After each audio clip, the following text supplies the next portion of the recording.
So guys, let's discuss this question. Question is, identify the different output levels which mark the three phases of the operation of the law of variable proportions from the given table. जब मुझे mark out करना है, तीन phases थे ना, जैसे तीन phases, सबसे बेस्ट जो तरीका है ना मार्क आउट करने का, वो हम एमपी की हेल्प से कर सकते हैं, मार्जिनल प्रोडक्ट की हेल्प से। मैं मार्जिनल प्रोडक्ट का ही तुम्हें ग्राफ बना के दिखाता हूँ। ये रहा वेरिएबल फैक्टर एंड ये रहा मेरा मार्जिनल प्रोडक्ट। मार्जिनल प्रोडक्ट कुछ इस टाइप से होता है, ठीक है। इसके तीन फेजेस कौन से होते हैं? मार्जिनल प्रोडक्ट के तीन फेजेस हैं,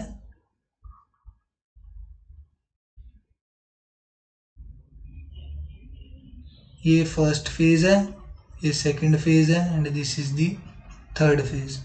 फर्स्ट फेज में क्या होता है, मार्जिनल प्रोडक्ट क्या करता है, राइज करता है, फिर अपने मैक्सिमम लेवल पर पहुंचता है, सेकंड लेवल में फॉल करता है बट पॉजिटिव रहता है, फिर जीरो लेवल पर पहुंचता है एंड जीरो लेवल के बाद वो अपने थर्ड फेज में आ जाता है जब उसकी वैल्यू नेगेटिव हो जाती है। तो ये चीज मुझे यहाँ पर देखनी है, सबसे आसान यही है।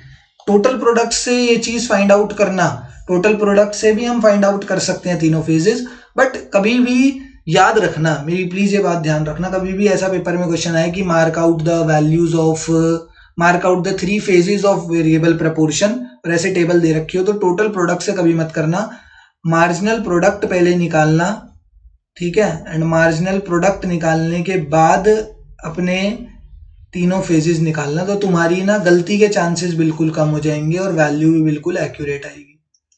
तो अब देखो, बस मुझे यही चीज चेक करनी है, जहां पर राइज कर रहा है वो फर्स्ट फेज, जहां पर फॉल करना स्टार्ट करा बट पॉजिटिव है तो वो सेकंड फेज, एंड जैसे ही वो नेगेटिव वैल्यू में गया या जीरो पे आया, जैसे ही जीरो पे आएगा तो थर्ड फेज स्टार्ट हो जाएगा। तो मार्जिनल प्रोडक्ट पहले निकाल लेते हैं तीनों का। मार्जिनल प्रोडक्ट का मेरे पास फॉर्मूला मुझे पता है, मार्जिनल प्रोडक्ट ऑफ एन का फॉर्मूला होता है TP of N minus total product of N minus one, ठीक है। तो marginal product of zero unit में नहीं निकाल सकता, तो वो ऐसे का ऐसा ही रहेगा।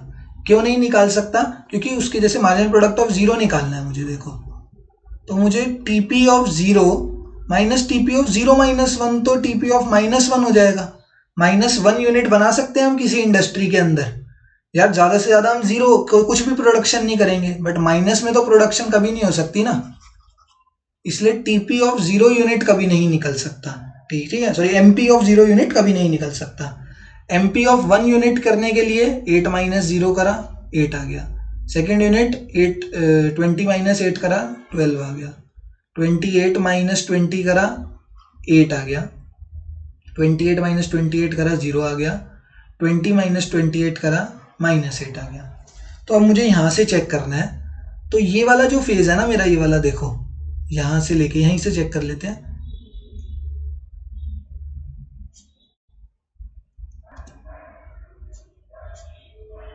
ये जो मेरा फेज है, ये वाला फेज मेरा है फर्स्ट फेज। ये फर्स्ट फेज कैसे है? क्योंकि यहां पर एमपी क्या कर रहा है, एमपी राइज कर रहा है।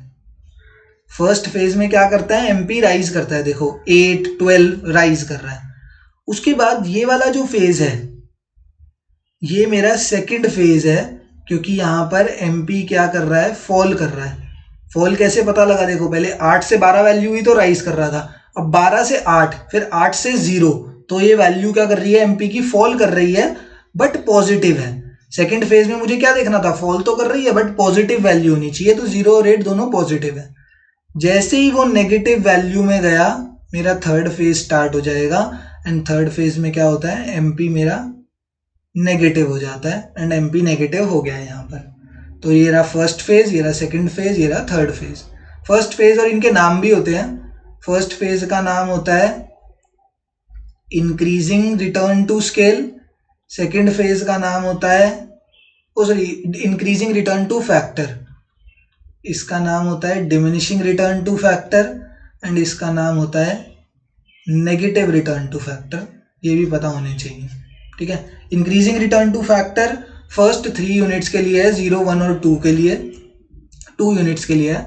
सेकंड फेज कौन से पे है, तो वो थर्ड और फोर्थ यूनिट पे है, एंड फिफ्थ यूनिट पर आकर हमारा नेगेटिव रिटर्न टू फैक्टर